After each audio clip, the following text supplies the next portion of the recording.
شادی ہونا، اولاد ہونا دنیاوی زندگی کا حصہ ہے، کوئی اعزاز یا کمال کی بات نہیں، اور جن کا مقدر نہیں انہیں محروم اور بد نصیب کہنا جہالت ہے، کیونکہ اگر یہ محرومی اور بد نصیبی ہے یا کوئی اعزاز کی بات ہے تو کیسے ممکن تھا اللہ کائنات کی افضل ترین عورتوں کو اس سے نہ نوازتا، ام المومنین حضرت عائشہ صدیقہ کو اولاد دے دیتا اور مریم علیہ السلام جیسی پاک دامن ہستی کی شادی کروا دیتا۔ شادی اور اولاد ان کے ہاں بھی ہو جاتی ہے جو زانی ہوتے ہیں۔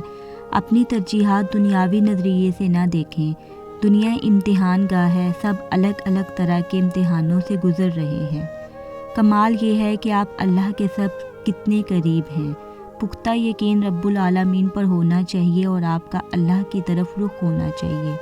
سب کچھ اسی کے سپرد کریں اور کبھی کسی کو بد نصیب نہ بولیں، کیونکہ اللہ جو کرتا ہے اور بہتر کرتا ہے۔ پھر تم کیوں کسی کو طعنہ دو؟ اللہ بے اولادوں کو نیک اولاد عطا فرمائے۔ آمین ثم